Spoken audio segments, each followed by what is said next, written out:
गुरुर्देवो महेश्वरः गुरु साक्षात् परब्रह्म तस्मै श्री गुरवे नमः।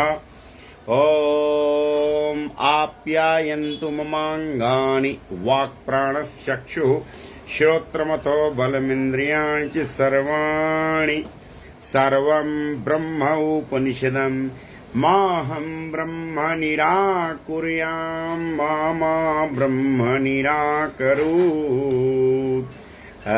निराकरणमस्तु अनिराकरणं मेस्तु तदात्मनि निरते य उपनिषत्सु धर्मास्ते मयि सन्तु।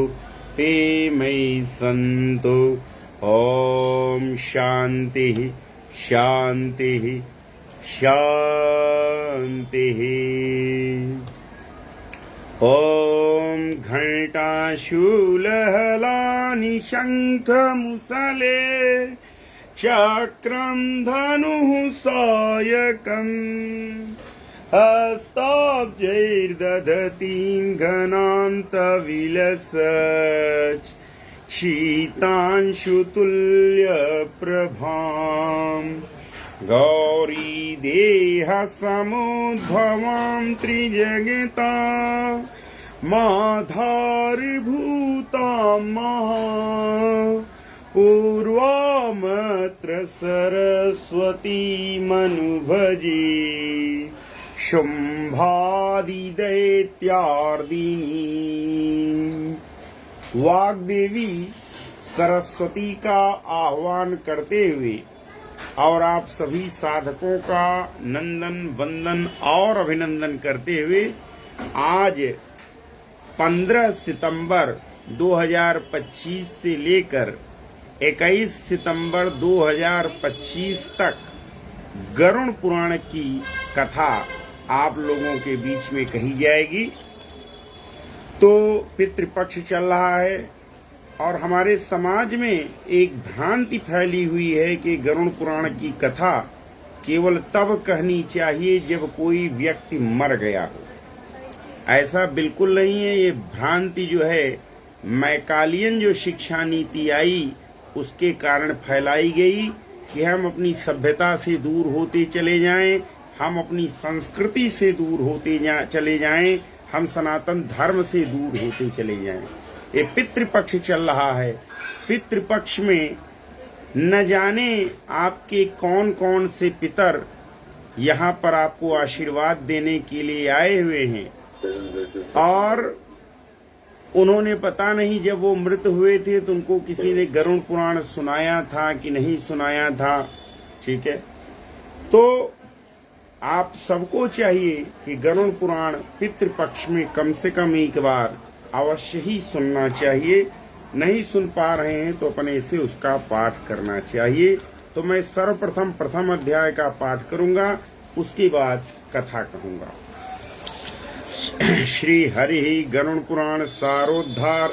एक बात श्री गुरुदेव, आज आप ही आज के कार्यक्रम इस गरुड़ पुराण की जो कथा है इसकी यजमान आप ही बने हुए हैं। मैं आपको एक चीज और थोड़ा सा हिंट करना चाहूंगा। आप वैसे स्वयं जानते हैं सारे विषयों को, आपको बताना सूर्य को दीपक दिखाने के जैसा है। महाभारत के संदर्भ में भी अंग्रेजों ने ही भ्रांति फैलाई कि महाभारत जिस घर में होता है, महाभारत का पुस्तक, महाभारत के वॉल्यूम ग्रंथ जिस घर में होते हैं तो घर में हमेशा महाभारत ही होता है। ठीक है, और जबकि मेरे घर में महाभारत के 6 वॉल्यूम रखे हुए हैं, मोटे मोटे। एक वॉल्यूम 2 किलो 4 किलो से कम का नहीं। ठीक है, और मेरी माता जी दिन भर महाभारत ही लेके बैठी रहती हैं और भगवती की कृपा से बहुत शांति है।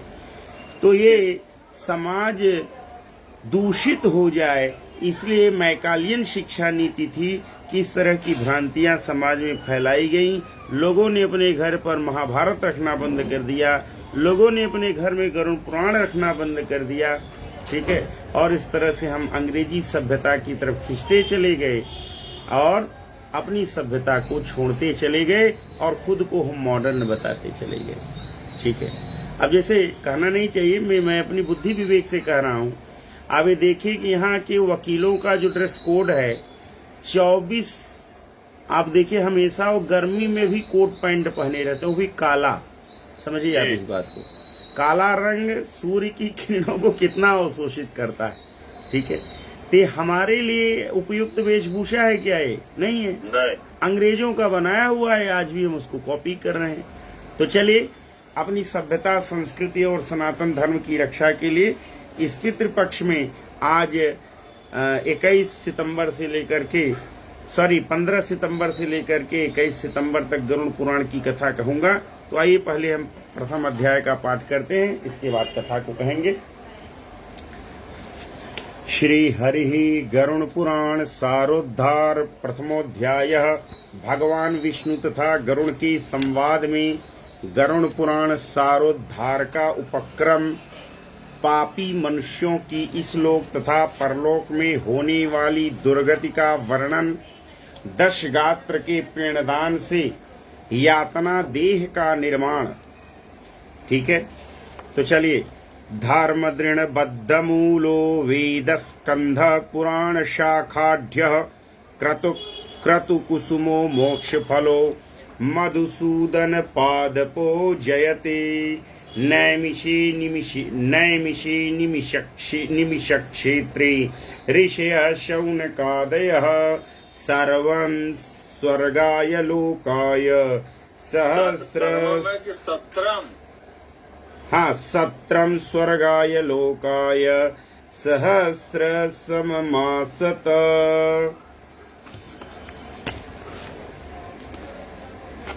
एकदा मुनयः सर्वे प्रातर्हुताग्नयः सत्कृतं सूतमासीनं पप्रक्षुरिदमादरात् ऋषय ऊचुः कथितो भवता सम्यक् देवमार्गः सुखप्रदः इदानीं श्रोतुमिच्छामो यममार्गं भयप्रदम् तथा संसार दुःखानि तत्क्लेशक्षय साधनम् ऐहिकामुष्मिकान् क्लेशान् यथावद्वक्तुमर्हसि। सूत उवाच शृणुध्वम्भो विवक्ष्यामि यममार्गं सुदुर्गमं सुखदं पुण्यशीलानां पापिनां दुःखदायकं यथा श्रीविष्णुना प्रोक्तं वैनतीयाय पृच्छति तथैव कथयिष्यामि सन्देहच्छेदनाय वः। कदाचित् सुखमासीनं वैकुण्ठं श्रीहरिं गुरुं विनयावनतो भूत्वा पप्रच्छ विनतासुतः।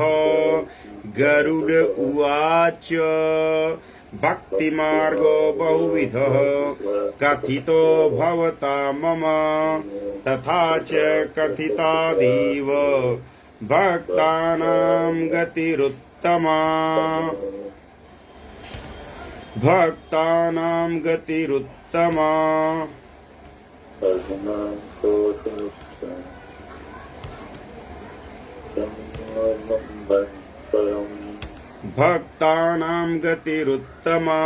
अधुना श्रोतुमिच्छामि यममार्गं भयङ्करं तद्भक्तिविमुखानां च तत्रैव गमनं श्रुतं सुगमं भगवन्नाम जिह्वा च वशवर्तिनी तथापि नरकं यान्ते धिग्धिगस्तो नराधमान्।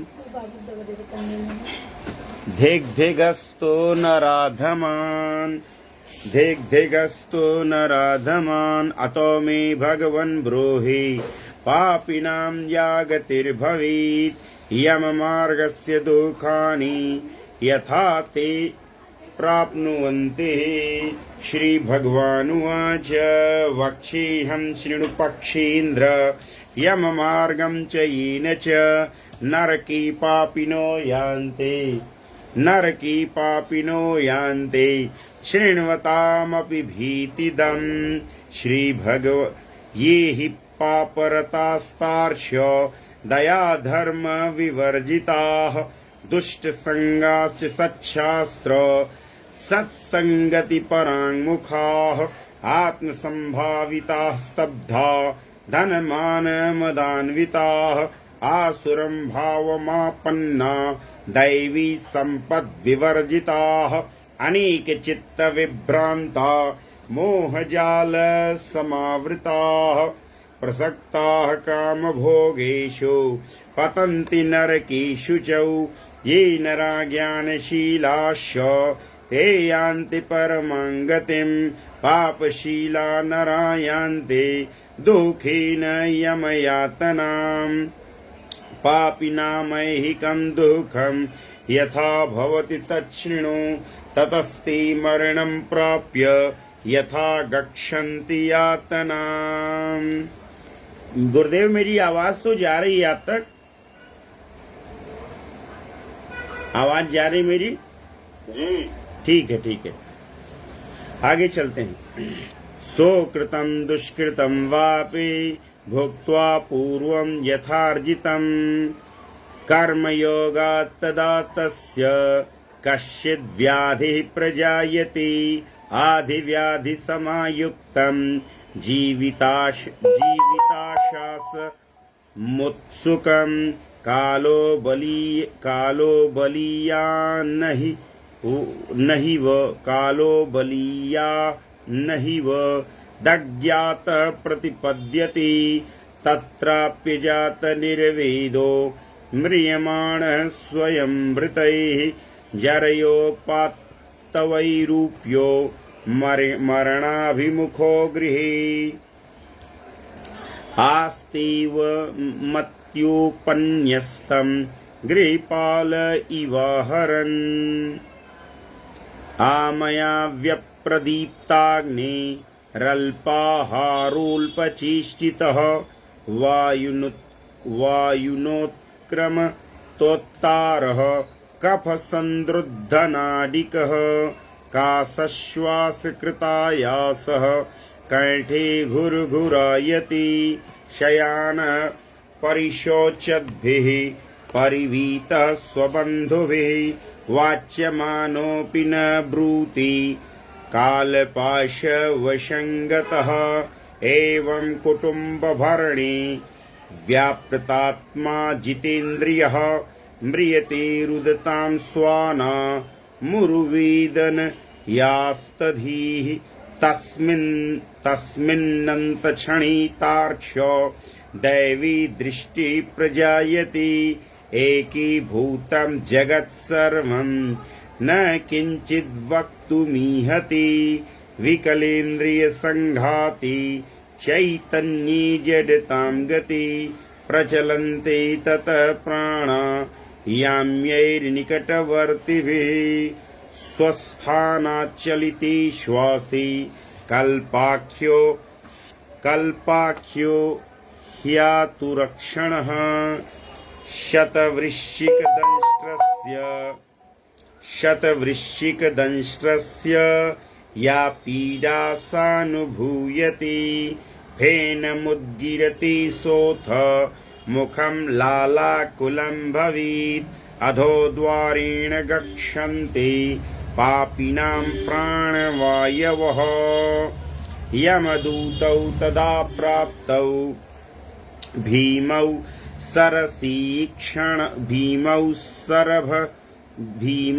सरभसीक्षणौ पाशदण्डधरौ नग्नौ दन्तैः कटकटायितौ ऊर्ध्वकेशौ काककृष्णौ वक्रतुण्डौ नखायुधौ स दृष्ट्वा त्रस्तहृदयः सकृन्मूत्रं विमुञ्चते अंगुष्ठमात्रः पुरुषो हा हा कुर्वन् कलीवरात् तदैव गृह्यते दूतैर्याम्यैः पश्यन् स्वकं गृहम् यातनादेहमावृत्य पाशैर्बद्ध्वा गलीबलात् नयत दीर्घमध्वानं दैन्यं राजभटा यथा तस्यैवं नीयमानस्य दूताः सन्तर्जयन्ति च प्रवदन्ति भयं तीव्रं नरकाणां पुनः पुनः शीघ्रं प्रचल दुष्टात्मन् यास्यसि त्वं यमालयं कुम्भीपाकादिनरकांस् त्वां न यावोद्यमाचिरम्।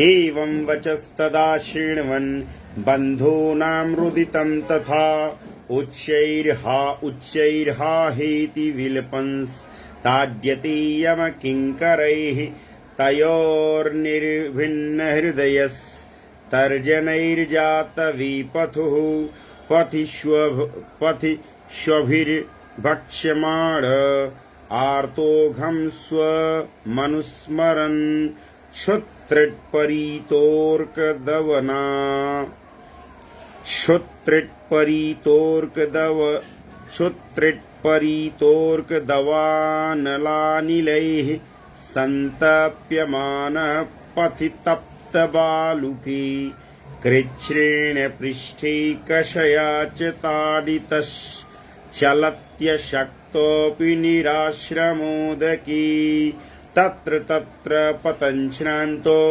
मूर्छितः पुनरुत्थितः यथा पापीयसा नीतस्तमसा यमसादनम्।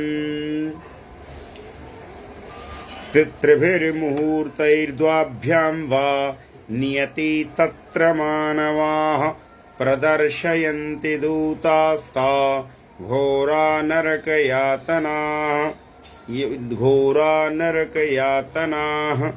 मुहूर्तमात्रात्वरितं यमं वीक्ष्य भयं पुमान् यमाज्ञया समं दूतैः पुनरायाति खीचरः आगम्य वासनाबद्धो देहमिच्छन् यमानुगैः धृतपाशेन रुदते क्षुत्रिभ्यां परिपीडितः भुङ्क्ते पीडं सुतैर्दत्तं दानं चातुर्कालिकं तथापि नास्तिकस्तार्क्ष्यो तृप्तिं याति न पातकी पापिनां नोपतिष्ठन्ते दानं श्राद्धं जलाञ्जलिः अतः क्षुद्व्याकुलायान्ते पेणदान भुजोऽपि ते भवन्ति प्रेतरूपास्ते पेणदान विवर्जिताः आकल्पं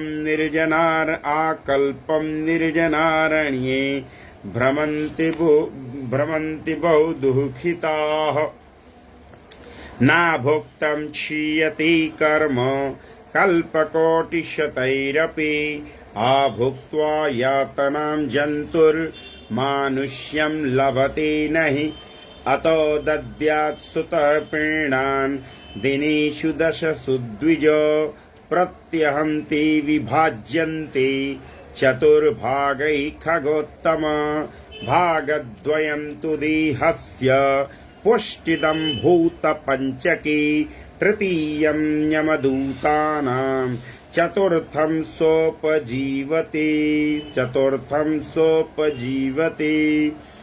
अहोरात्रैश्च नवभिः प्रेतपेणमवाप्नुयात् जन्तुर्निष्पन्नदेहश्च दशमे बलमाप्नुयात् दग्धे देहे पुनर्देहः पेणैरुत्पद्यति खग हस्तामात्र पुमान्येन पथि भुङ्क्ते शुभाशुभम् प्रथमे हनियः पेणस्तेन मूर्धा प्रजायते ग्रीवास्कन्धौ द्वितीयेन तृतीयाद्धृदयं भवेत् चतुर्थेन भवेत् पृष्ठं पञ्चमान्नाभिरिव च षष्ठी च सप्तमी चैव कटिगुह्यं प्रजायते ऊरुष्याष्टमी चैव जान्वङ्घ्रि नवमी तथा नवभिर्देहमासाद्य दशमी हनिक्षुधा त्रिषा पिण्डजं देहमाश्रित्य क्षुधाविष्टस्त्रिषार्दितः एकादशं द्वादशं च प्रेतो भुङ्क्ति दिनद्वयम् त्रयोदशी हनिप्रेतो यन्त्रितो यमकिङ्करैः तस्मिन् मार्गी व्रजत्येको गृहीत इव मर्कटः षडशीतिसहस्राणि योजनानां प्रमाणतः यममार्गस्य विस्तारो विना वैतरणीं खग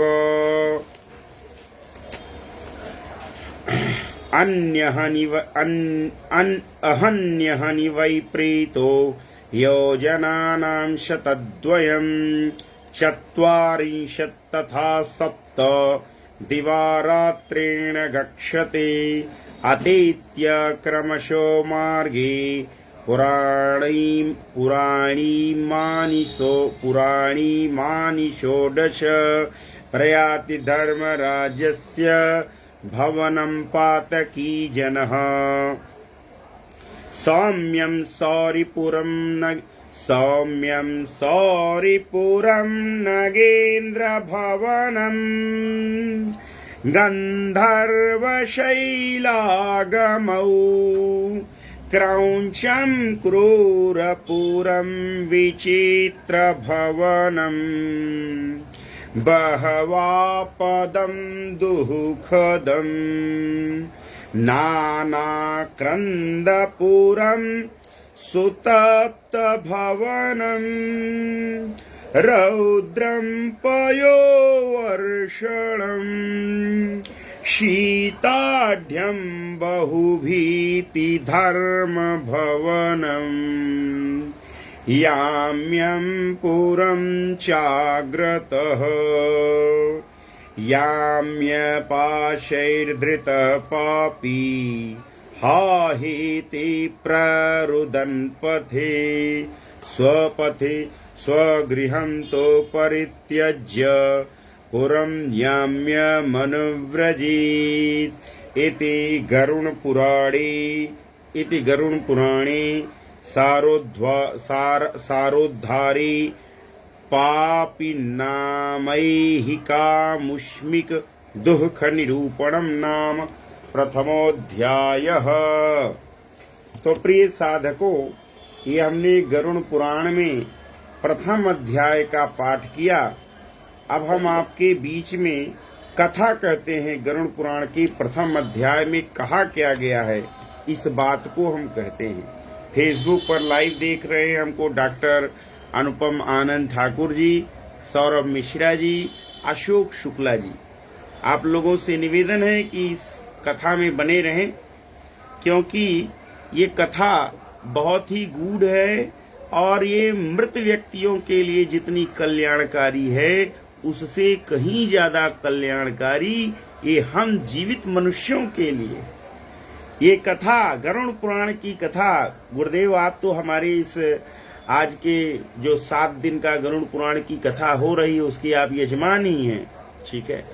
तो मैं आपके माध्यम से श्रोताओं को भी यह बताना चाहता हूँ कि ये जो गरुड़ पुराण की कथा है, ये कथा हम जीवित लोगों के लिए कैसे कल्याणकारी है। तो हम जीवित लोगों के लिए कथा कल्याणकारी ऐसे है कि मरने के बाद जो यातनाएं जीव भोगता है उसको सब पता चल जाता है कि कैसा कर्म करने से क्या फल मिलता है, और फिर वो गॉड फियरिंग मैन बन जाता है और वो बुराई की तरफ उसका चित्त जाता ही नहीं है।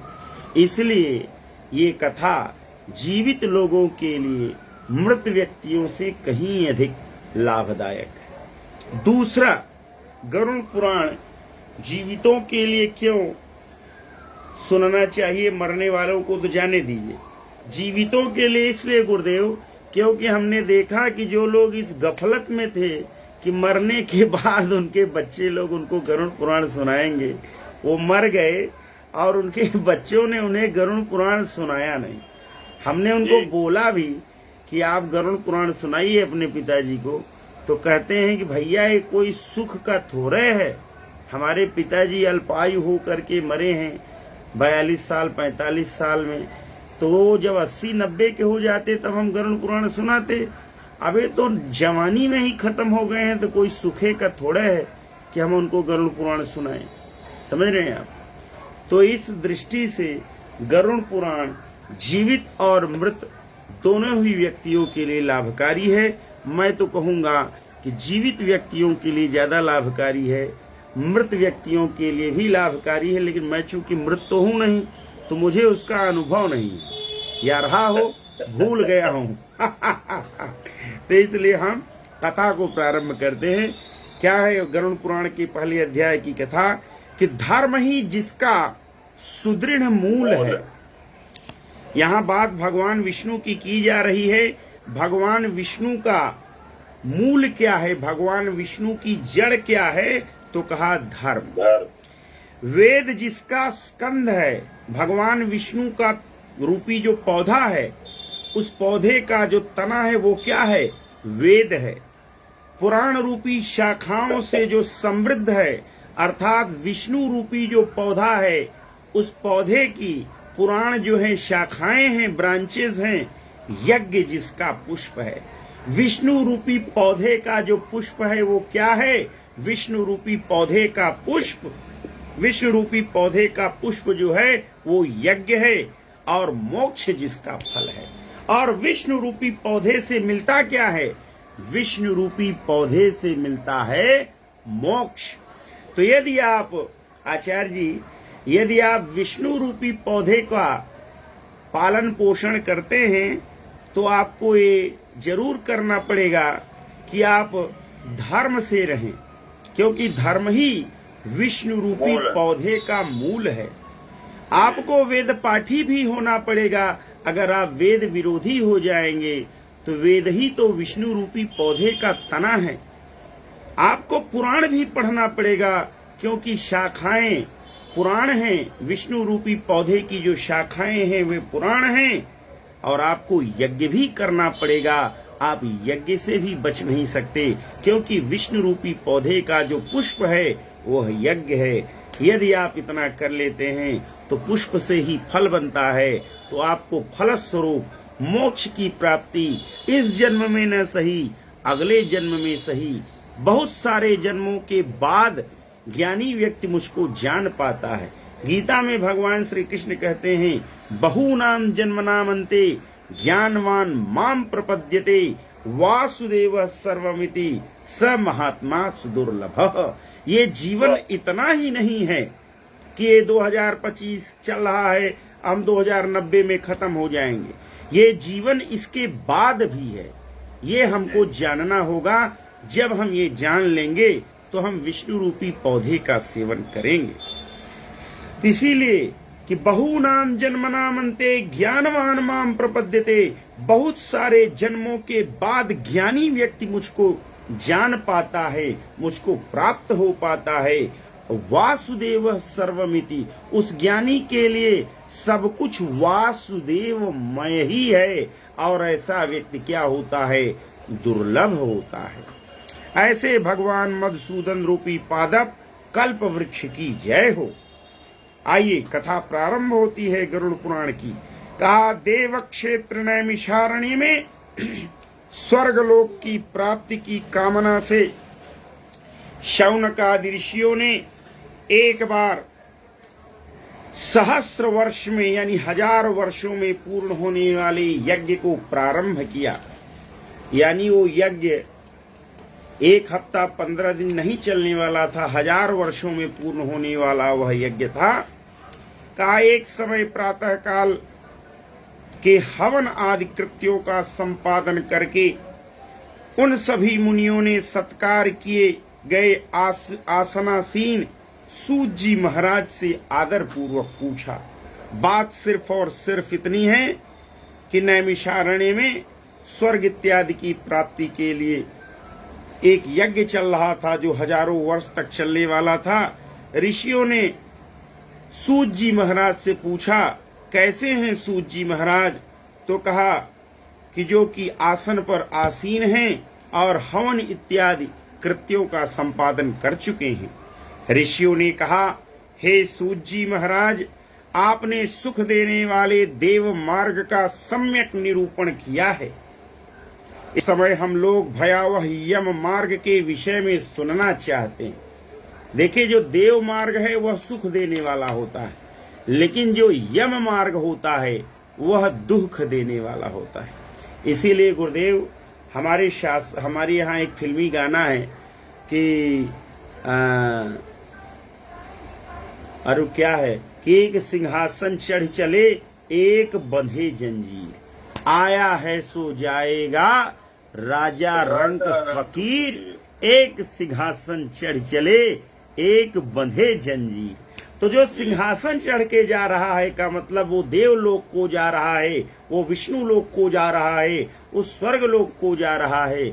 लेकिन जो बंधे जंजीर जा रहा है, इसका मतलब है कि उसने अपने जीवन में अच्छे कर्म नहीं किए हैं, जिसके कारण वह परलोक की यात्रा में हाथ पैर में सैकल जंजीर बंधवा करके जा रहा है। तो हे सूत जी महाराज, आपने सुख देने वाले देव मार्ग का सम्यक निरूपण किया है। इस समय हम लोग भयावह यम मार्ग के विषय में सुनना चाहते हैं। आप सांसारिक दुखों को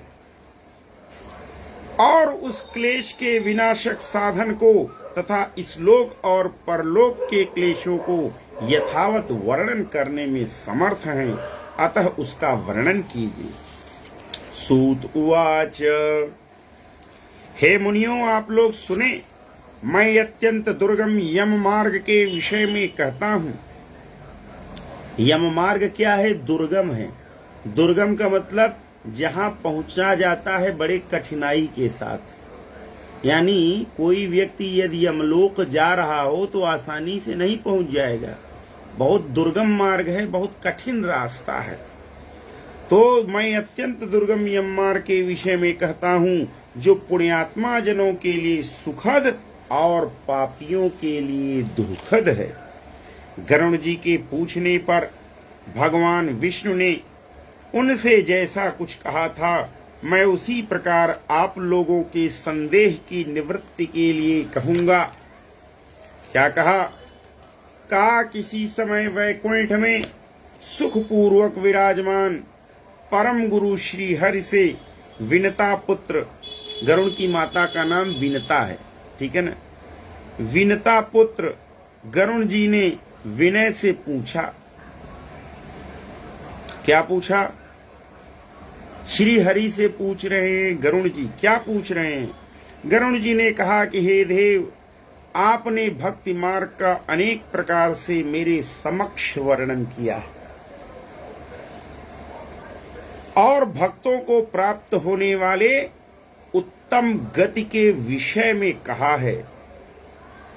अब उत्तम गति क्या है वो आप गीता में सब पढ़ चुके हैं, जानते हैं कि यद गत्वा न निवर्तन्ते तद्धाम परमम मम, कि हे अर्जुन, जहां पर जाने के बाद लौटना नहीं पड़ता वो मेरा परम धाम है। ये आप सुन चुके हैं, जान चुके हैं। आप ये भी जानते हैं कि आ ब्रह्म भुवनान लोका पुनरावर्तिनो अर्जुन, कि हे अर्जुन, आ ब्रह्म भुवनान लोका, ब्रह्म लोक से लेकर के 14 भुवन पर्यंत जितने भी लोक हैं ये पुनरावर्ती हैं, लेकिन जहां पर जाने के बाद लौटना नहीं पड़ता वही मेरा परम धाम है। ये गीता में आप सब लोग सुन चुके हैं, पढ़ चुके हैं।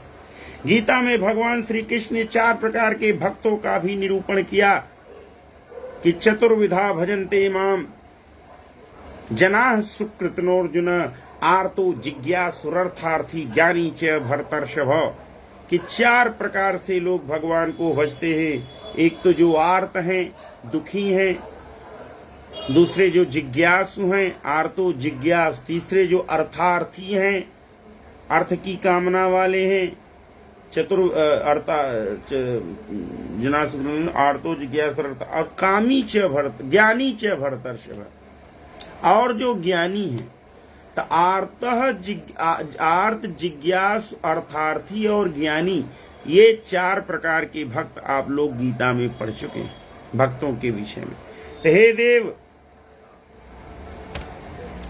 आपने भक्ति मार्ग का अनेक प्रकार से मेरे समक्ष वर्णन किया है और भक्तों को प्राप्त होने वाली उत्तम गति के विषय में भी कहा है। अब हम भयंकर यम मार्ग के विषय में सुनना चाहते हैं। हमने सुना है कि आपकी भक्ति से विमुख प्राणी वहीं नरक में जाते हैं। भगवान का नाम सुगमता पूर्वक लिया जा सकता है। कैसे? तो कहा जिह्वा प्राणी के अपने वश में है। आपको राम नाम बोलना है तो इसके लिए पड़ोसी के मदद की जरूरत थोड़ा है कि पड़ोसी आएगा कहेगा भैया आओ हमको राम नाम लेना है, आ जाओ 2 घंटा हमारे कमरा में बैठ जाओ।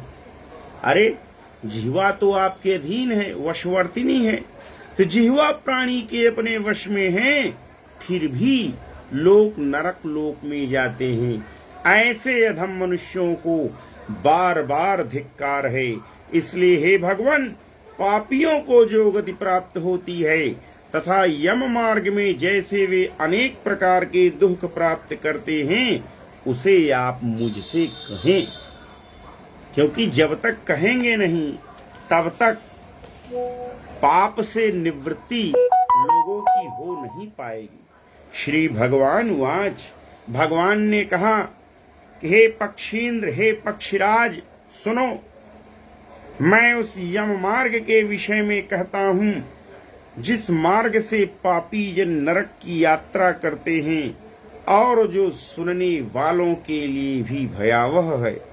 वक्षे हम शृणु पक्षींद्र यम मार्गम च येन च नरके पापिनो यान्ते शृण्वतामपि भीतिदम्। शृण्वतामपि भीतिदम् यानी ये यम मार्ग कैसा है? कहा यह सुनने वालों को भी भीति देने वाला है, यह सुनने वालों को भी भय देने वाला है। काहे तार्च, जो प्राणी सदा पाप परायण हैं, दया और धर्म से रहित हैं, जो दुष्ट लोगों की संगति में रहते हैं, सतशास्त्र और सत्संगत से विमुख हैं, जो अपने को स्वयं प्रतिष्ठित मानते हैं, अहंकारी हैं तथा धन और मान के मद से चूर हैं, आसुरी शक्ति को प्राप्त हैं तथा दैवी संपत्ति से रहित हैं, जिनका चित्त अनेक विषयों में आसक्त होने से भ्रांत है।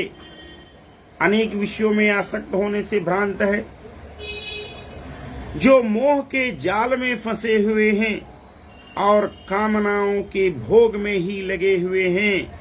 ऐसे व्यक्ति अपवित्र नरक में गिरते हैं। ध्यान दीजिए, नरक में कौन गिरता है? नरक में कौन गिरता है? नरक में इतने लोग गिरते हैं। यदि ये लक्षण आपके अंदर भी हैं तो आप समझ जाएं कि मरणोपरांत आप भी नरक में गिरेंगे। क्या क्या? जो प्राणी सदा पाप परायण है। पाप परायण का मतलब, धर्म परायण का मतलब जो सदैव धर्म कर्म में लगा हो। पाप परायण का मतलब जो सदैव पाप कर्म में लगा हो। दया और धर्म से रहित हो। बहुत सारे लोग बहुत निर्दयी होते हैं, अधर्म तो उनके जीवन में कुछ होता ही नहीं।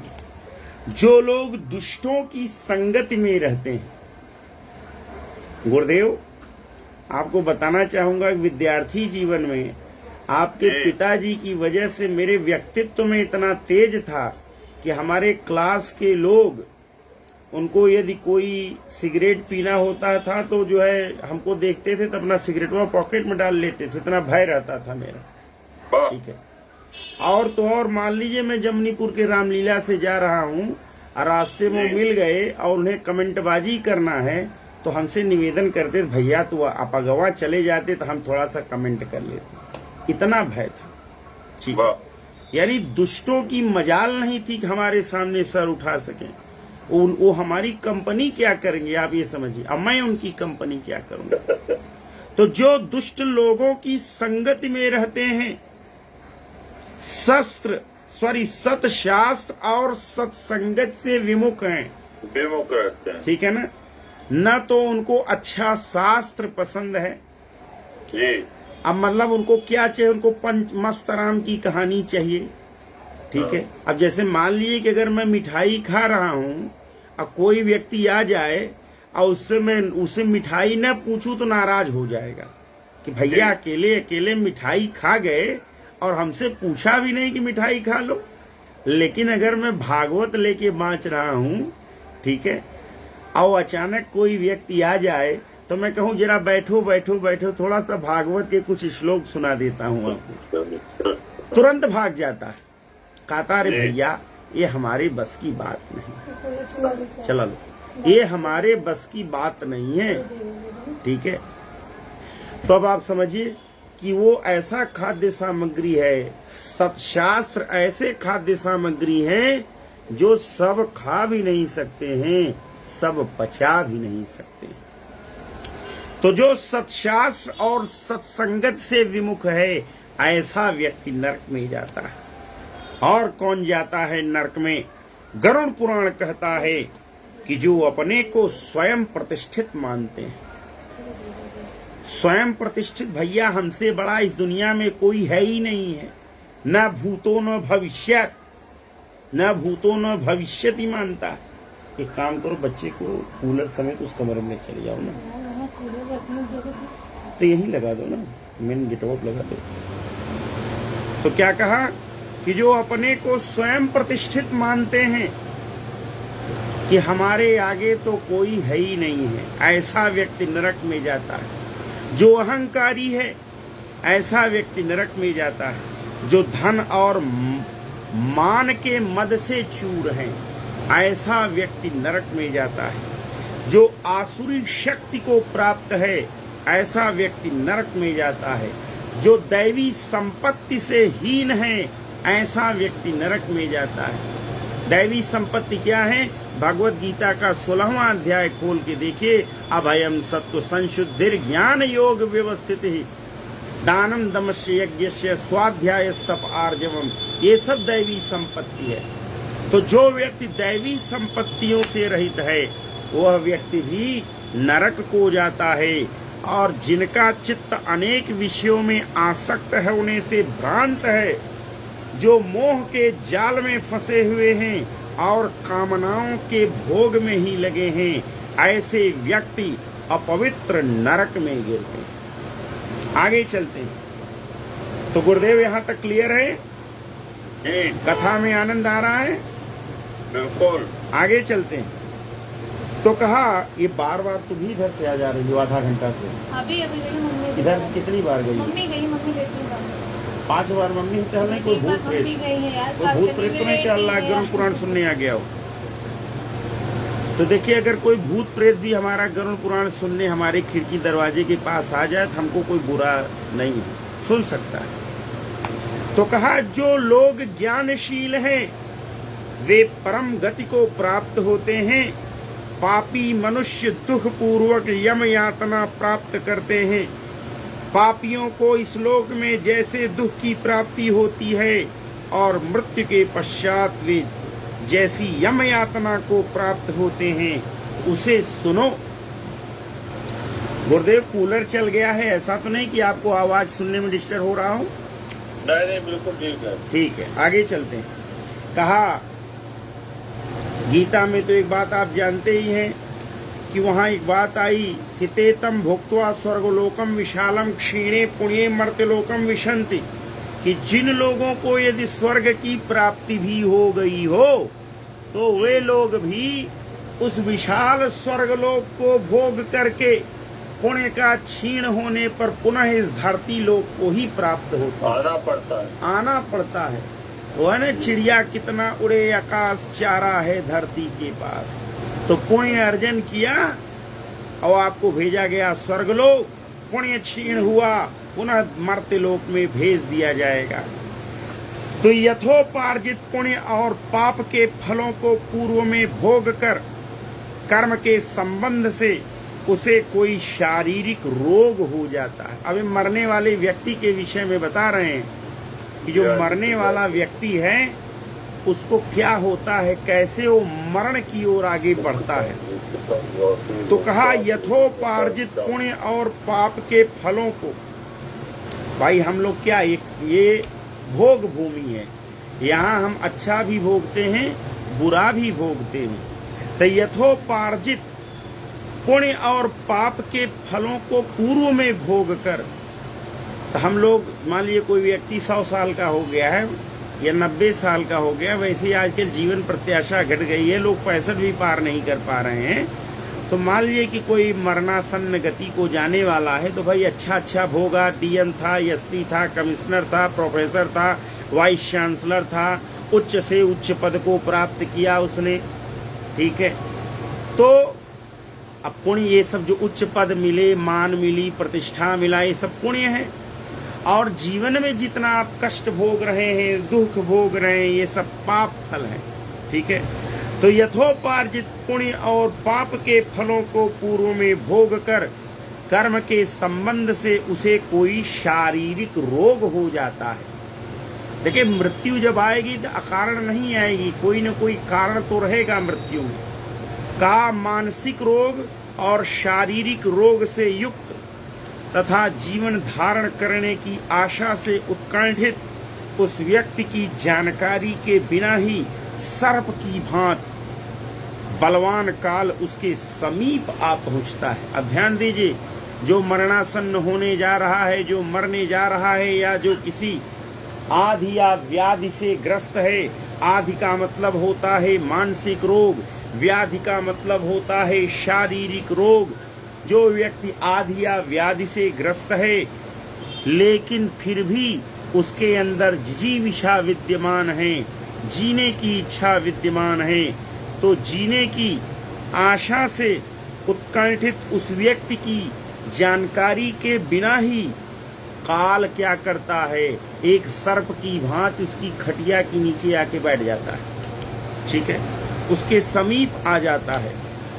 उस मृत्यु की संप्राप्ति की स्थिति में उसे वैराग्य नहीं होता है कि राम राम जिंदगी भर जपेंगे तब राम राम अंतकाल में बोल पाएंगे। जीवन भर तो राम राम बोल नहीं पाए तो अंत काल में मुंह से राम राम आता ही नहीं है, ठीक है ना। तो उसकी मृत्यु संप्राप्ति की स्थिति में भी उसे वैराग्य नहीं होता है। उसने जिनका भरण पोषण किया था उन्हीं के द्वारा उसका भरण पोषण होता है। जाहिर सी बात है कि मनुष्य भरण पोषण बीवी का करता है, बच्चों का करता है। मरणासन्न अवस्था में है तो बीवी बच्चे इसका भरण पोषण करेंगे।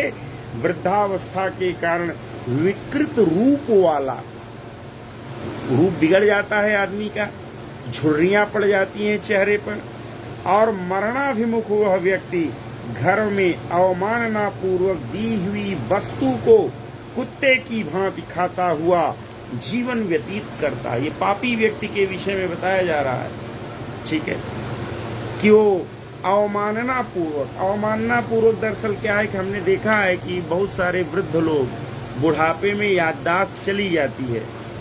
एक बार खाना खा लिया, अगला बच्चा आया, बोला खाना खा लिए बाबूजी, तो कहा कहाँ कौन खाना दिया है, कोई तो नहीं दिया है।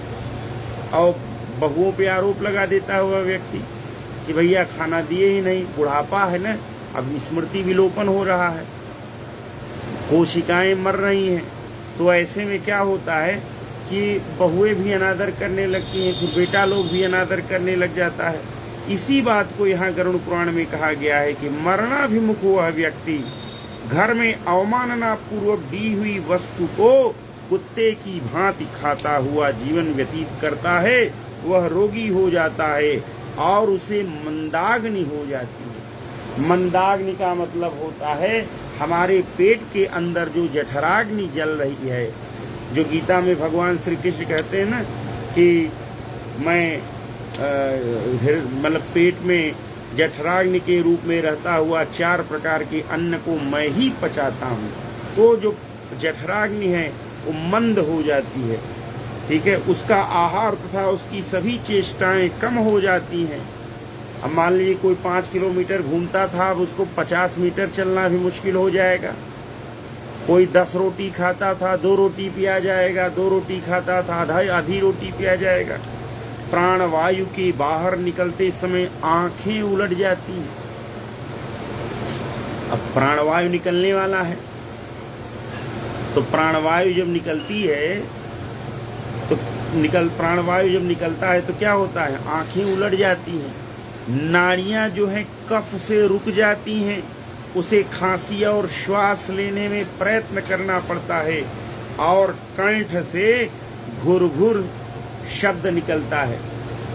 वो आया है कि वायुनोत्राम तोत्तारः कफ संद्रुद्धनाडिकः कासश्वास कृतायासः कंठे घुरघुरायते। कंठ से जो है घुरघुराहट की आवाज आने लग जाती है, ठीक है। ये मरणासन्न व्यक्ति के विषय में बताया जा रहा है। चिंता मग्न स्वजनों से घिरा हुआ तथा सोया हुआ वह व्यक्ति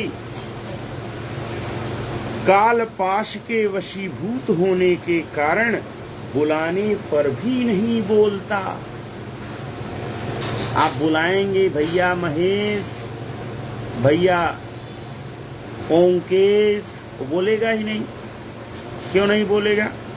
इसलिए नहीं बोलेगा क्योंकि वो काल पाश के वशीभूत हो गया है। आप बुलाएंगे तो बोलेगा ही नहीं। इस प्रकार कुटुंब के भरण पोषण में ही निरंतर लगा रहने वाला अजितेंद्रीय व्यक्ति अंत में रोते बिलखते बंधु बांधवों के बीच उत्कट वेदना से संज्ञा शून्य होकर मर जाता है। तो कुल मिलाकर के जमा बात यह है कि जो पापी लोग हैं उनकी मृत्यु भी बहुत आसानी से नहीं होती है, ठीक है। जो पुण्य आत्मा हैं उनकी मृत्यु बहुत स्वाभाविक रूप से और हंसते हंसते हो जाती है। जैसे एक उदाहरण देता हूँ, कलाम साहब को देखिए, भाषण दे रहे थे विद्यार्थियों के बीच में, अचानक हार्ट अटैक आया, मर गए। कोई दुर्गति वो नहीं भोगे अपने जीवन में। जो कुछ पाप था विद्यार्थी जीवन में था, गरीबी थी, पेपर इत्यादि डाल करके पढ़े लिखे, वो सब अलग बात है, लेकिन मरना अच्छा पाया उन्होंने।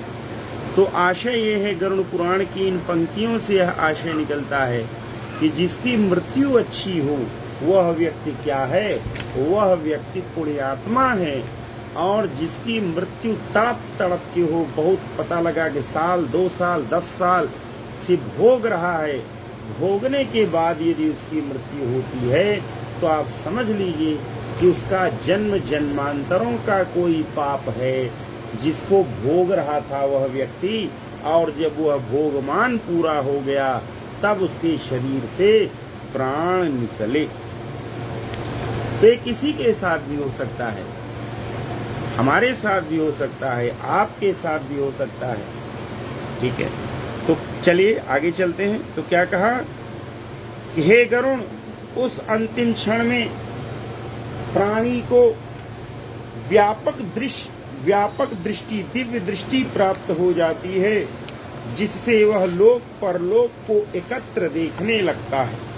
अभी हम लोग लोक परलोक को एकत्र नहीं देख पाते हैं। अभी हमको दिखाई देता है कि 1 तारीख को फलाना EMI, 5 तारीख को ढकाना EMI, फिर 7 को कार वाली केस, फिर 9 को मकान वाला केस, फिर 12 को बच्चे के पढ़ाई के लिए लोन लिया था वो वाला केस। तो हमको आपको सबको ये संसार दिखाई देता है। लेकिन जब व्यक्ति, जरा एक साफ गिलास में पानी लाओ, मृत्यु के नजदीक हो जाता है, थोड़ा कूलर बंद ही कर दो, डिस्टर्ब हो रहा है, मैं कंसंट्रेट होकर पढ़ा नहीं पा रहा हूँ, प्रवचन नहीं दे पा रहा हूँ। तो जब व्यक्ति मृत्यु के नजदीक हो जाता है, ये हमारी दिया में जरा घी डाल दो बुझने वाली। जब व्यक्ति मृत्यु के नजदीक हो जाता है तो लोक और परलोक उसको हाथ में रखे हुए आंवले की तरह दिखाई देने लग जाते हैं। तो हे गरुण, उस अंतिम क्षण में प्राणी को व्यापक दृष्टि प्राप्त होती है, जिससे वह लोक परलोक को एकत्र देखने लगता है। अतः डाल दो, अतः यहां गिर जाएगा लैपटॉप और उधर डाल दिया। अतः चकित होकर वह कुछ भी कहना नहीं चाहता है, जिससे वह लोक परलोक को एकत्र देखने लगता है। अतः चकित होकर वह कुछ भी कहना नहीं चाहता। यमदूतों के समीप आने पर सभी इंद्रियां विकल हो जाती है। विकल हो जाने का मतलब क्या है? इंद्रियों में पीड़ा उत्पन्न हो जाती है, ठीक है। चेतना जड़ी भूत हो जाती है, कॉन्सियसनेस जो होता है ना वो जड़ी भूत हो जाता है, और प्राण चलायमान हो जाते हैं। क्या हो जाते हैं? प्राण चलायमान हो जाते हैं। देखिए, प्राणों की भी जो गति है वो आप समझ लीजिए। जल जरा पिलाओ हमको। प्राण भी एक नहीं होते हैं, प्राण 5 होते हैं। दुर्गा सप्तशती में भी आया है कि प्राणापानौ तथा व्यानम उदानम च समानकम वज्रहस्ता च मे रक्षेत प्राणम कल्याण शोभना। गुरुदेव, गलत तो नहीं कह रहा हूं मैं? बिल्कुल सही कह रहे हैं। अब जो सवाल ये उठता है कि जो प्राण है वो रहता कहाँ है? तो कहा हृदय प्राणो, हृदय में जो रहता है उसको प्राण वायु कहते हैं। गुदे पानः, गुदा द्वार में लैट्रिन के रास्ते में जो प्राण वायु रहती है उसको अपान कहते हैं। हृदय प्राणो गुदे पानः समानो नाभि संस्थितः, नाभि के पास में जो प्राणवायु स्थित है उसको समान कहते हैं। हृदय प्राणो गुदे पानः समानो नाभि संस्थितः उदानः कंठ देशस्थो, जो प्राणवायु गले में रहती है उसको उदान कहते हैं। व्यानः सर्व शरीरगः, और जो प्राणवायु संपूर्ण शरीर में विचरण करती है उसको व्यान कहते हैं। इसीलिए संस्कृत में प्राण हमेशा बहुवचन में यूज होता है। दशरथः प्राणान अत्यजत लिखा जाता है, दशरथः प्राणम अत्यजत कहीं नहीं लिखा जाता है। बोलिए विष्णु भगवान की जय। तो कहा कि यमदूतों के समीप आने पर सभी इंद्रियां विकल हो जाती हैं, चेतना जड़ी भूत हो जाती है और प्राण चलायमान हो जाते हैं। आतुर काल में, आतुर काल का मतलब है बीमारी का काल। आतुर काल में प्राणवायु के अपने स्थान से चल देने पर एक क्षण भी एक कल्प के समान प्रतीत होता है।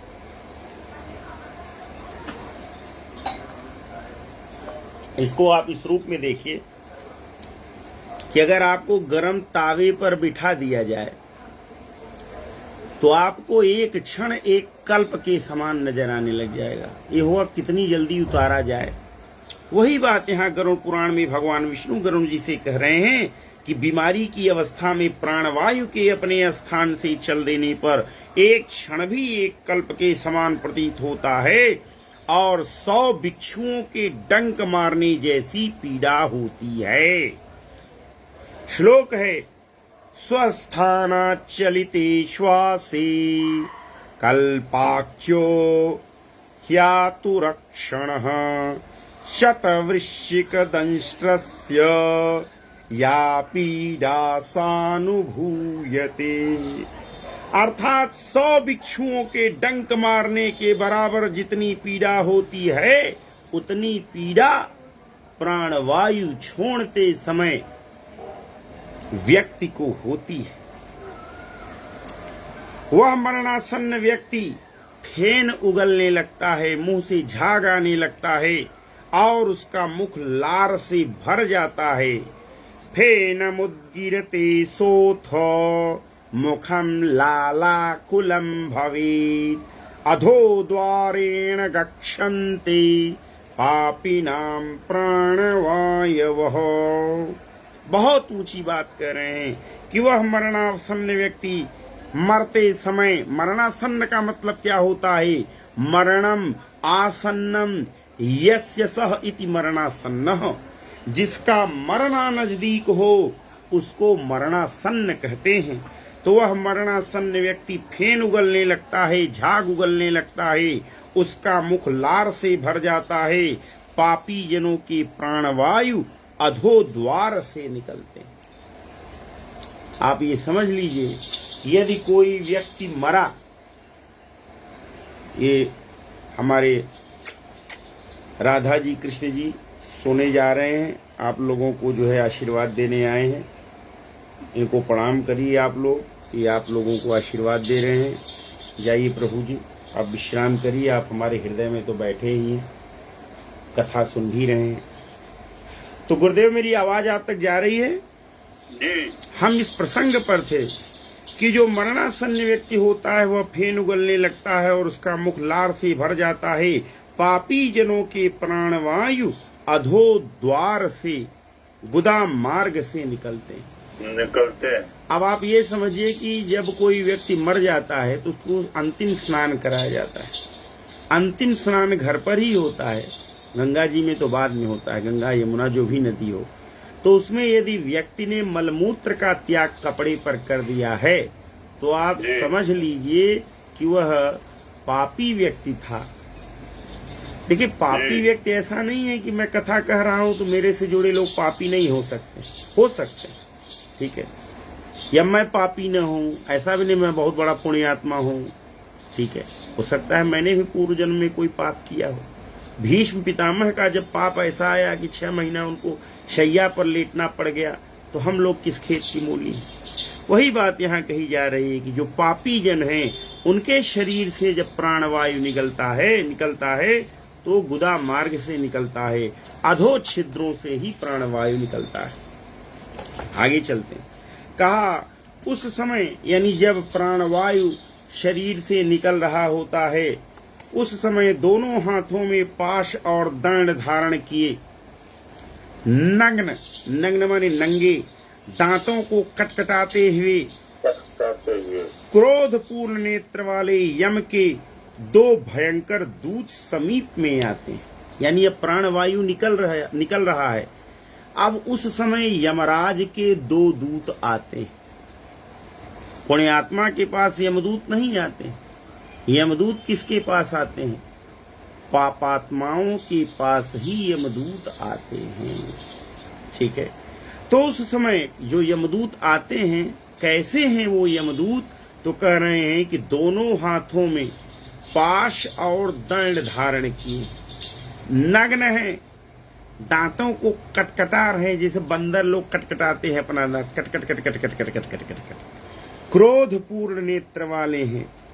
ये 2 यमदूत आते हैं।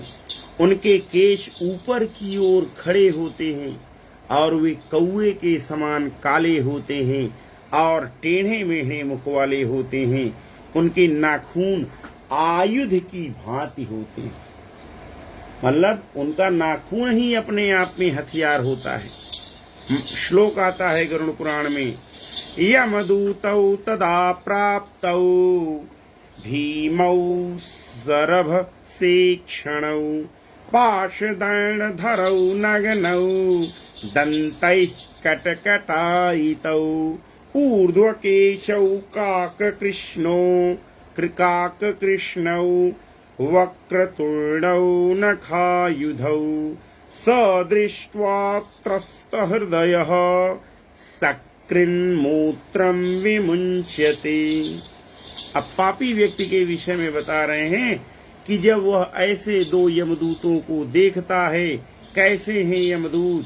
तो बताया कि उनके केश ऊपर की ओर उठे हुए हैं, यानी खड़े बाल हैं उनके, कौवे के समान काले हैं वे यमदूत और टेढ़े मेढ़े मुख वाले हैं वे यमदूत। उनके नाखून ही हथियार की भांति हैं, आयुध की भांति हैं। उन्हें देखकर भयभीत हृदय वाला वह मरणासन्न प्राणी मलमूत्र का विसर्जन करने लग जाता है।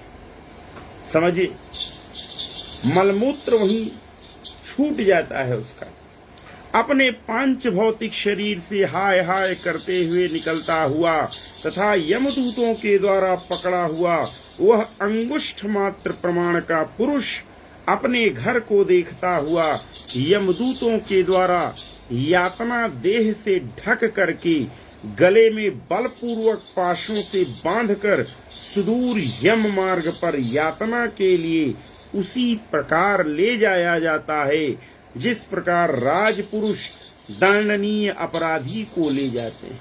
मतलब समझिए, जैसे ही वो व्यक्ति मरता है उसको तत्क्षण एक यातना देह यमदूत प्रदान कर देते हैं और उसको तत्क्षण, अभी मरा, अब मरने के तुरंत ही बाद उसको कहाँ ले जाएंगे? यमलोक में ले जाते हैं। ठीक है, तो कैसे ले जाते हैं? तो कहा पाश से बांध करके ले जाते हैं। कैसे? तो कहा जैसे राजा के लोग किसी दंडनीय व्यक्ति को किसी दंडनीय अपराधी को ले जाते हैं रस्सी और हथकड़ी इत्यादि लगा करके, वैसे ही यमदूत उसको यमलोक में तत्क्षण ले जाते हैं। इस प्रकार ले जाए जाते हुए उस जीव को यम के दूत तर्जना करके डराते हैं और नरकों के तीव्र भय का पुनः पुनः वर्णन करते हैं। क्या कहते हैं? यमदूत कहते हैं, रे दुष्ट, शीघ्र चल, तुम यमलोक को जाओगे। आज तुम्हें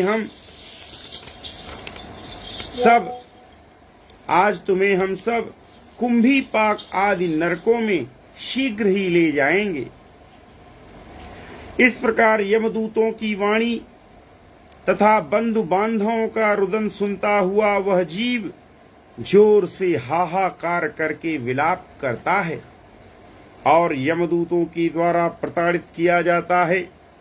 यमदूतों की तर्जनाओं से, तर्जना माने डांटना, फटकारना, वो तर्जना कहते हैं संस्कृत में। तो यमदूतों की तर्जनाओं से उसका हृदय विदीर्ण हो जाता है, वह कांपने लगता है।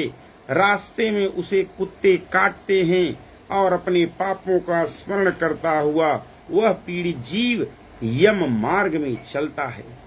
भूख और प्यास से पीड़ित होकर सूर्य, दावाग्नि एवं हवा के झोंकों से संतप्त होते हुए और यमदूतों के द्वारा पीठ पर कोड़े से पीटे जाते हुए उस जीव को तपी हुई बालुका से पूर्ण और विश्राम रहित और जल रहित मार्ग पर असमर्थ होते हुए भी बड़ी कठिनाई से चलना पड़ता है। देखिए, मैंने वाक्य को बड़ी जल्दी पढ़ दिया।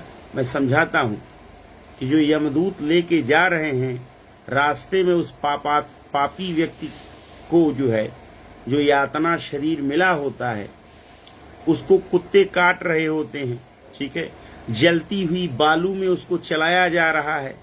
ठीक है, सूर्य, जंगल की आग, हवा के थपेड़े और पीछे से यमदूत भी कोड़ा कोड़ा मार रहे हैं। ठीक है ना, विश्राम रहित होकर के ले जा रहे। ऐसा नहीं है कि यहाँ से आप गए, जमुनीपुर से चले, कोटवा में 2 घंटा, आधा घंटा विश्राम ले लिया।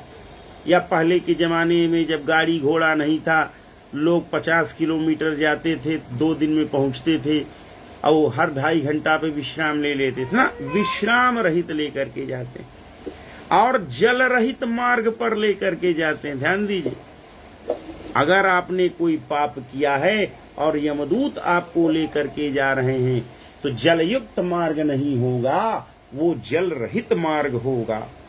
और असमर्थ होते हुए भी, यानी आप चलने में असक्त हैं फिर भी घर्राए पड़े हैं, आप बड़ी कठिनाई से आपको चलना पड़ता है, आपको यमलोक में जाना पड़ता है।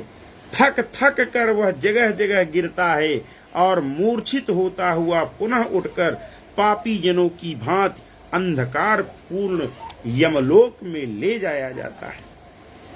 ध्यान दीजिए, 2 अथवा 3 मुहूर्त में वह मनुष्य पहुंचाया जाता है। यानी अभी अभी डेथ हुई और 2 से 3 मुहूर्त में वो यमलोक पहुंच गया। समझे गुरुदेव? यानी जो व्यक्ति 1 साल वहां से आने के बाद 1 साल में यमपुरी पहुंचेगा, अभी मरने के तुरंत बाद उसको 2-3 सेकंड में ही यमपुरी पहुंचा देते हैं। ठीक है, तो 2 अथवा 3 मुहूर्त में वह मनुष्य वहां पहुंचाया जाता है और यमदूत उसे घोर नरक यातनाओं को दिखाते हैं कि देखो भैया, ये चीजें रास्ते में आपको मिलेंगी। मुहूर्त मात्र में यम को और नारकीय यातनाओं के भय को देखकर वह व्यक्ति यम की आज्ञा से आकाश मार्ग से यमदूतों के साथ पुनः इस लोक में चला आता है। क्यों लेके जाते हैं? अब भाई हमारी समझ से तो इसीलिए लेके जाते हैं कि देखिए भैया, जिसको कहा था वही ये आदमी है कि नहीं ये आदमी। समझ पा रहे हैं गुरुदेव? जिसकी चिट्ठी जारी की थी चित्रगुप्त ने, ये वही आदमी है कि कोई दूसरा आदमी? ऊपर ले गए, रास्ते भर की यातनाएं का भय दिखाया, ठीक है, और फिर जो है मुहूर्त मात्र में यम को और नारकी यातनाओं के भय को दिखाकर वह व्यक्ति यम की आज्ञा से आकाश मार्ग से यमदूतों के साथ पुनः इस लोक मनुष्य लोक में चला आता है। मनुष्य लोक में आकर अनादि वासना से बद्ध वह जीव देह में प्रविष्ट होने की इच्छा रखता है। भाई अब आया, 2-3 मुहूर्त में यमपुरी पहुंचाया गया, फिर वहां से आया। अब वो ट्राई कर रहा है कि जो शरीर से निकला है उस शरीर में वह फिर घुस जाए, उसकी ऐसी इच्छा रहती है, किंतु यमदूतों द्वारा पकड़कर पाश में बांध दिए जाने से भूख और प्यास से अत्यंत पीड़ित होकर के वह रोता है, किंतु अपने शरीर में पुनः प्रवेश नहीं कर पाता है। बोलिए भगवान विष्णु की जय। गुरुदेव, यहां तक कथा स्पष्ट है? कहीं कोई संदेह, कोई सवाल? नहीं, बिल्कुल ठीक है। अब आज एक अध्याय एक ही रखेंगे, समाप्त संपन्न तो हो जाए, ठीक है। हाँ। एक ही रखेंगे, चिंता न करें आप, ठीक है। कल कथा थोड़ा पहले प्रारंभ होगी, ठीक है जी। कहा, हे तार्क्ष, वह पातकी प्राणी पुत्रों से दिए हुए पेड़ तथा आतुर काल में दिए हुए दान को प्राप्त करता है तो भी उस नास्तिक की तृप्ति नहीं होती। पुत्रादि के द्वारा पापियों के उद्देश्य से किए गए श्राद्ध, दान तथा जलांजलि उनके पास ठहरती नहीं है। ध्यान दीजिए, यानी यदि आपने जीवन पर्यंत पाप किया है तो मरने के बाद पुत्रादि के द्वारा जो भी श्राद्ध, दान तथा जलांजलि आदि दी जाएगी वह पापी व्यक्ति के पास ठहरती नहीं है। अतः पिंडदान का भोग करने पर भी वे क्षुधा से व्याकुल होकर यम मार्ग में जाते हैं। आगे चलते हैं। कहा, जिनका पिंडदान नहीं होता वे प्रेत रूप में होकर कल्प पर्यंत निर्जन जंगल में बहुत दुखी होकर के भ्रमण करते रहते हैं। ये मैं नहीं कह रहा हूं, ये गरुड़ पुराण कह रहा है कि भवन्ति प्रेत रूपास्ते पिंडदान विवर्जिताः, यानी जिनका पिंडदान नहीं किया गया है वे पिंडदान से विवर्जित लोग भवन्ति प्रेत रूपास्ते, वे प्रेत रूपा हो जाते हैं। आकल्पम निर्जनारण्ये भ्रमन्ते बहुदुःखिताः, और बहुत दुखी हो करके वे निर्जन जंगल में कल्प पर्यंत भ्रमण किया करते हैं। आगे चलता हूं। कहा, सैकड़ों करोड़ कल्प बीत जाने पर भी बिना भोग किए कर्म फल का नाश नहीं होता। ना भोक्तम क्षीयते कर्म कल्पकोटि शतैरपि। एक जगह और भी आया है कि ना भुक्तम क्षीयते कर्म कल्पकोटि शतैरपि अवश्यमेव भोक्तव्यम कृतम कर्म शुभाशुभम। गुरुदेव, इन पंक्तियों पर आप ध्यान दें जी। कि अवश्यमेव भोक्तव्यम कृतम कर्म शुभाशुभम, कि मनुष्य के द्वारा किए गए शुभ एवं अशुभ कर्मों का फल उसे अवश्य ही भोगना पड़ता है। कहा क्यों? में जी इसी जन्म में भोगना पड़ता है। नहीं, इस जन्म में भी, और यहाँ नहीं भोग पाया तो आगे के जन्म में भोगेगा। जी ठीक है, तो कहा क्यों भोगना पड़ता है? तो ऊपर की पंक्ति देखिए कि ना भुक्तम क्षीयते कर्म कल्पकोटि शतैरपि, यानी सैकड़ों करोड़ों कल्प व्यतीत हो जाएं तो भी जब तक आप अपने कर्मों को भोगेंगे नहीं, वे क्षीण नहीं होंगे। यानी भोगने से ही अच्छे या बुरे कर्म क्षीण होते हैं। बिना भोगे भले ही सैकड़ों करोड़ों कल्प व्यतीत हो जाएं, आपका कर्म कभी क्षीण नहीं होता। आगे चलते हैं तो कहा सैकड़ों करोड़ों कल्प बीत जाने पर भी बिना भोग किए कर्म फल का नाश नहीं होता, और जब तक वह पापी जीव यातनाओं का भोग नहीं कर लेता तब तक उसे मनुष्य शरीर भी प्राप्त नहीं होता। यानी यातनाओं को भोगेंगे, उसके बाद भी जब कुछ बचा खुचा रह जाएगा तब आपको मनुष्य का शरीर दे दिया जाएगा।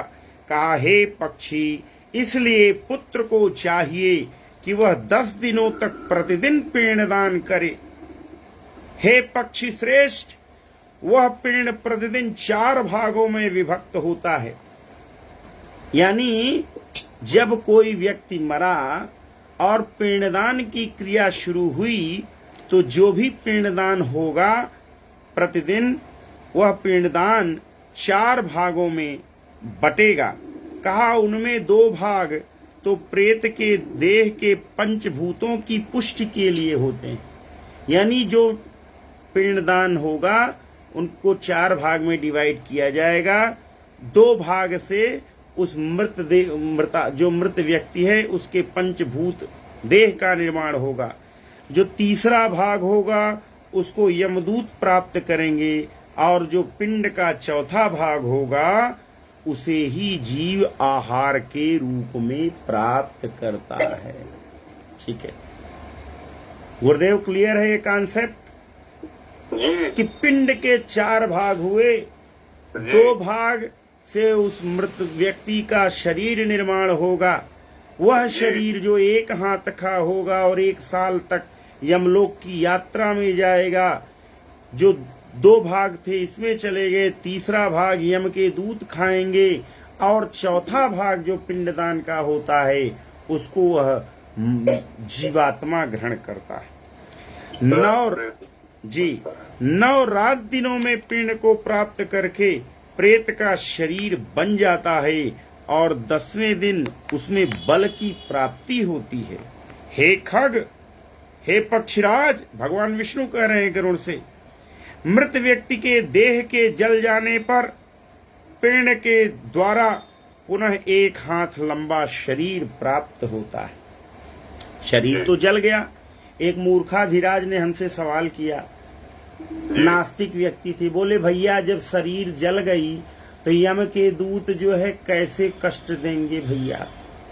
तब हमने उनको गरुड़ पुराण का दृष्टांत दिया कि नहीं, ये शरीर जलने के बाद यातना देह मिलती है। वही बात यहाँ कही जा रही है कि 9 रात दिनों में पिंड को प्राप्त कर प्रेत का शरीर बनता है, और 10वें दिन उसमें बल की प्राप्ति होती है। हे खग, मृत व्यक्ति के देह के जल जाने पर पिंड के द्वारा पुनः 1 हाथ लंबा शरीर प्राप्त होता है, जिसके द्वारा वह प्राणी यमलोक के रास्ते में शुभ अशुभ कर्मों के फल को भोगता है। श्लोक आता है, दग्धे देहे पुनर्देह पीणैरुत्पद्यते खग हस्तामात्र पुमान्येन पथि भुंक्ते शुभाशुभम। पहले जो दिन जो पिंडदान दिया जाता है, ध्यान दीजिए, पहले दिन जो पिंडदान दिया जाता है उससे मृत व्यक्ति के सर का निर्माण होता है, यातना देह बनेगी। ध्यान दीजिए, दूसरे दिन के पिंड से गर्दन का और कंधे का, तीसरे पिंड से हृदय का निर्माण होता है, चौथे पिंड से पृष्ठभाग और पांचवें से नाभि, छठे तथा सातवें पिंड से क्रमशः कमर और गुह्यांग उत्पन्न होते हैं। गुह्यांग माने गुप्तांग उत्पन्न होते हैं।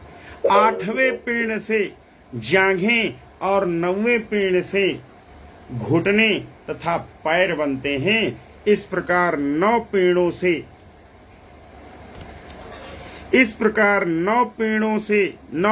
से देह को प्राप्त करके 10वें पिंड से उसकी क्षुधा और तृषा यानी भूख और प्यास ये दोनों जागृत होती है। इस पिंडज शरीर को प्राप्त करके भूख और प्यास से पीड़ित जीव 11वें तथा 12वें 2 दिन भोजन करता है। 11वें दिन भोजन करेगा और 12वें दिन भोजन करेगा। किससे भोजन करेगा? इसी यातनामय शरीर से, इसी यातना वाला जो एक हाथ का शरीर है, इसी से वो 11वें दिन और 12वें दिन भोजन करता है। बाकी भोजन तो जो पिंडदान किया जा रहा था उसमें से 25% तो भोजन कर ही रहा था, 25% में यमदूत ग्रहण कर रहे थे, 50% से उसके यातना देह का निर्माण हो रहा था।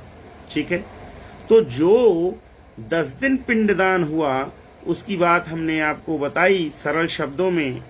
क्या बताई? कि पहले दिन जो पिंडदान किया गया उससे जो एक हाथ का यातना शरीर बनता है जीव का, उस यातना शरीर का सिर बनता है पहले दिन के पिंडदान से। दूसरे दिन के पिंडदान से ग्रीवा बनती है और कंधा बनता है। तीसरे दिन के पिंडदान से हृदय बनता है। चौथे दिन के पिंडदान से पीठ बनती है। 5वें दिन से नाभि, छठे तथा 7वें दिन के पिंडदान से कमर और गुह्यांग उत्पन्न होते हैं। 8वें दिन के पिंडदान से जंघाएं और 9वें दिन के पिंडदान से घुटने और पैर बनते हैं। ठीक है, इस प्रकार 9 पिंडों से देह को प्राप्त करके 10वें पिंड से यानी 10वें दिन जो पिंडदान होता है उससे क्षुधा और तृषा ये दोनों जागृत होती हैं। इस प्रकार पिंडज शरीर को प्राप्त करके भूख और प्यास से पीड़ित जीव 11वें और 12वें दिन 2 दिन भोजन करता है। 13वें दिन, ध्यान दीजिए गुरुदेव, 13वें दिन, ये शास्त्र कह रहा है, ये शास्त्र रीति है कि 13वें दिन यमदूतों के द्वारा बंदर की तरह बंधा हुआ वह प्राणी अकेला उस यम मार्ग में जाता है। तो कुल मिला के जीव 12 दिन तक घर में ही रहता है मरने के बाद। अब 13वें दिन कहाँ जाएगा? यमदूत उसको बांध करके ले जाएंगे। कैसे बांध के? जैसे मदारी बंदर को बांध करके ले जाता है। तो 13वें दिन यमदूतों के द्वारा बंदर की तरह बंधा हुआ वह प्राणी अकेला उस यम मार्ग में जाता है। हे खग, मार्ग में मिलने वाली वैतरणी को छोड़कर यमलोक के मार्ग की दूरी का प्रमाण 86,000 योजन है। ध्यान दें गुरुदेव, बहुत गूढ़ बात है। कह रहे हैं कि व्हाट इज द डिस्टेंस, पृथ्वी लोक और यमलोक के बीच में डिस्टेंस कितना है? तो गरुड़ पुराण कह रहा है कि भैया बीच में जो वैतरणी नदियां पड़ रही है उसको छोड़ दीजिए, तो यमलोक और पृथ्वी लोक के बीच की जो दूरी है वो 86,000 योजन है। 86 सहस्राणि योजनानां प्रमाणतः यम मार्गस्य विस्तारो विना वैतरणीं खग। यहाँ फेसबुक से लाइव है हमारे पिताजी के मामा के पुत्र श्री राजेश शुक्ल चाचा जी, ये सुन रहे हैं गरुड़ पुराण की इस कथा को। तो इससे जबलपुर के निवासी हैं आप, जबलपुर नहीं मध्य प्रदेश सागर के निवासी हैं, तो इससे जो हमारी कथा है गुरुदेव, हमारे पिताजी के ननिहाल पक्ष के भी जो पूर्वज हैं उन तक भी यह कथा पहुंच रही है। हाँ ठीक है, आगे चलते हैं। कहा वह प्रेत प्रतिदिन रात दिन में 247 योजन चलता है। कितना चलता है? कहा 86,000 योजन डिस्टेंस है यमपुरी और पृथ्वी के बीच में। अब बीच वाली बैतरणी नदी छोड़ दीजिए, ठीक है। तो कहा वह प्रेत प्रतिदिन रात दिन में 247 योजन चलता है। मार्ग में आए हुए इन 16 पुरों को पार करके पातकी व्यक्ति धर्मराज के भवन में जाता है। यानी 1 साल की लंबी यात्रा रहती है। इस 1 साल की लंबी यात्रा में 16 गांव पड़ते हैं बीच में, या यूं कहें कि 16 नगर पड़ते हैं बीच में। कौन कौन से हैं वे नगर? तो कहा पहला है सौम्यपुर, सौम्यपुर के बाद आता है सौरिपुर, फिर नगेंद्र भवन, फिर गंधर्वपुर, फिर शैलागम, फिर क्रौंचपुर, फिर क्रूरपुर, फिर विचित्र भवन, फिर बहवापदपुर, फिर दुखदपुर, फिर नानाक्रंदपुर, फिर सुतप्त भवन, फिर रौद्रपुर और फिर पयोवर्षणपुर। पयोवर्षणपुर के बाद शीताढ्यपुर तथा बहुभीतिपुर को पार करके 16वां है बहुभीतिपुर। तो बहुभीतिपुर को पार करके इनके आगे यमपुरी में धर्मराज का भवन स्थित है। यानी धर्मराज के भवन तक पहुंचने में जो जीव है उसको 16 नगरों की यात्रा पूरी करनी पड़ती है। तो कह रहे हैं कि बहुभीतिपुर को पार करके इनके आगे यमपुरी में धर्मराज का भवन स्थित है। यमराज के दूतों के पाशों से बधा हुआ, पाश माने रस्सी, पाशों से बधा हुआ पापी जीव रास्ते भर हाहाकार करता रोता हुआ अपने घर को छोड़ करके यमपुरी को जाता है। तो देखिए, बस 5 मिनट में आज का यह प्रवचन यहीं समाप्त होगा। गरुड़ पुराण का प्रथम अध्याय का मूल पाठ भी किया गया और उसका पंक्तिशः हमने आपको कथा भी सुनाई। अब ये जो 16 नगर यमपुरी पहुंचने से पहले पढ़ते हैं, इनको गरुड़ पुराण में किस तरह से गेय पद्य में गा करके कहा गया है, ध्यान से सुने। गुरुदेव सुन पा रहे हैं आप हमें? आप ही यजमान हैं आज के 7 दिवसीय इस गरुड़ पुराण की कथा के।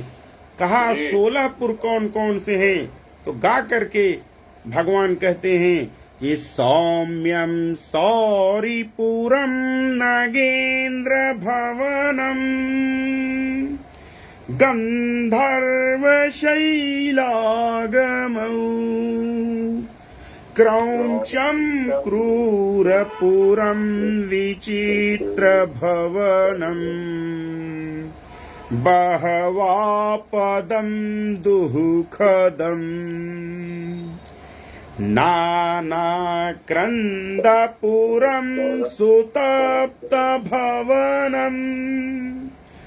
रौद्रं पयोवर्षणम् शीताढ्यं बहुभीतिधर्मभवनम् याम्यं पुरं चाग्रतः। तो इस तरह से 16 नगर सौम्यपुर, सौरिपुर, नगेंद्र भवन, गंधर्वपुर, शैलागम, क्रौंचपुर, क्रूरपुर, विचित्र भवन, बहवापदपुर, दुखदपुर, नानाक्रंदपुर, सुतप्त भवन, रौद्रपुर, पयोवर्षणपुर, शीताढ्यपुर, बहुभीतिपुर को पार करके इनके आगे यमपुरी में धर्मराज का भवन स्थित है।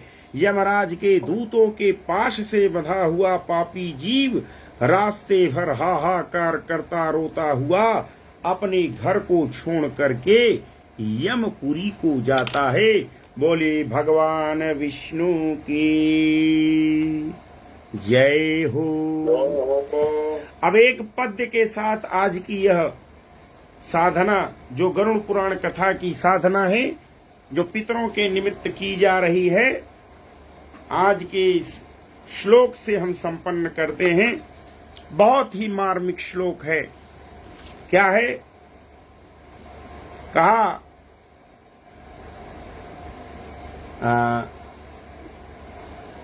धनानि भूमौ पशवस्य गोष्ठे नारी गृहद्वारि जना श्मशाने देहश्चितायां परलोकमार्गे कर्मानुगो गच्छति जीव एकः। कहा हमको पाप कर्म छोड़ करके पुण्य कर्म क्यों करना चाहिए? तो शास्त्र कहता है कि जब आप मरेंगे धनानि भूमौ, तो धन कहाँ रह जाएगा? भूमि पर रह जाएगा। अच्छा, वो धन जिसके लिए 100 का सुन्ना आप तोड़ना नहीं चाहते थे, शून्य बढ़ाते चले जाना चाहते थे, वह धन मरने के बाद पृथ्वी पर छूट जाएगा। अच्छा, धनानि भूमौ पशवस्य गोष्ठे, जो पशु हैं वो गौशालाओं में छूट जाएंगे, घोड़े अस्तबलों में छूट जाएंगे, गायें जो है गौशालाओं में छूट जाएंगी। पशवस्य गोष्ठे नारी गृहद्वार, नारी को जो है कहा गया है कि अपने पति का डेड बॉडी जब वो विदा करने जाएगी तो केवल घर के मेन द्वार तक जाएगी, मेन गेट तक। नारी गृहद्वार जनाः श्मशाने, और जो लोग जाएंगे कहाँ तक जाएंगे? कहा कितना भी आप सामाजिक गठबंधन कर लीजिए, लोगों की गति आपको छोड़ने की है तो केवल और केवल शमशान भूमि तक छोड़ने की है। शमशान भूमि के आगे कोई व्यक्ति आपको छोड़ नहीं सकता है। जना श्मशाने कहा देहश्चितायाम, ये जो देह है 10,000 का जूता पहनिए, चाहे मोदी जी की तरह 10 लाख का सूट पहनिए, ठीक है। चाहे जितना सकरी गांठ लीजिए, यहाँ पर 1-2 किलो सकरा बांध लीजिए, चाहे जितना अंगूठी मुदरी पहन लीजिए। देहश्चितायाम, इस देह की गति जो जीवात्मा के साथ है वो सिर्फ और सिर्फ चिता तक है। चिता के आगे यह देह भस्मीभूत हो जाएगी। चिता के आगे यह देह जीव के साथ नहीं जा पाएगा।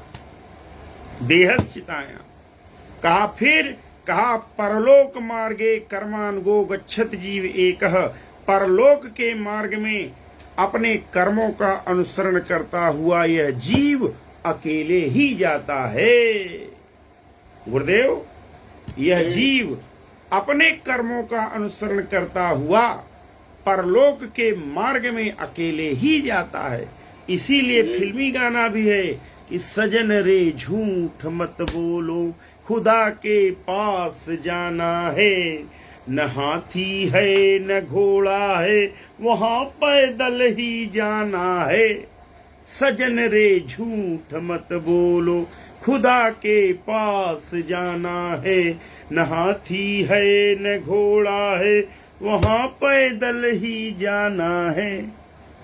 तो अब आज का जो यह गरुड़ पुराण का प्रथम अध्याय है, और जिसमें हमने आपको इतनी यातनाएं पापी व्यक्तियों के विषय में बताई, उसको सुनने के बाद यदि यथार्थ रूप में हम सभी लोग चिंतन करेंगे तो हमको यह भान रहेगा कि हमें जीवन में केवल मूंछ टाइट करके, गुर्र करके, कॉलर टाइट करके अच्छे से जीना ही का इंतजाम नहीं करना है, बल्कि अच्छी मृत्यु का भी इंतजाम करना है कि हंसते हंसते मरे, किसी भी तरह की दुर्गति या दुर्दशा को प्राप्त न होए। इसी प्रकार आज इसी क्रम में यह साधना ही संपन्नावस्था को प्राप्त होती है। कल यह कथा फिर प्रारंभ होगी, तो मैं शांति पाठ करता हूँ। शांति पाठ के साथ यह सभा विसर्जित हो जाएगी। ओम पूर्णमदः पूर्णमिदं पूर्णात् पूर्णमुदच्यते पूर्णस्य पूर्णमादाय पूर्णमेवावशिष्यते। ओम शांति शांति शांति। ओम द्यौः शान्तिरन्तरिक्षगं शान्ति पृथिवी शान्तिराप शान्तिरोषधय शान्ति वनस्पतय शान्ति विश्वे देवा शान्ति ब्रह्म शान्ति सर्वगं शान्ति शान्तिरिव शान्ति सामा शान्तिरेधि। ओम शांति शांति शांति। अब हथेली को जो है रगड़ना है कस के, ताकि जो आज साधना हुई, कथा हुई, वो सारी ऊर्जा शरीर में समाविष्ट हो जाए। कटोरी बना करके आंखों पर रख लें।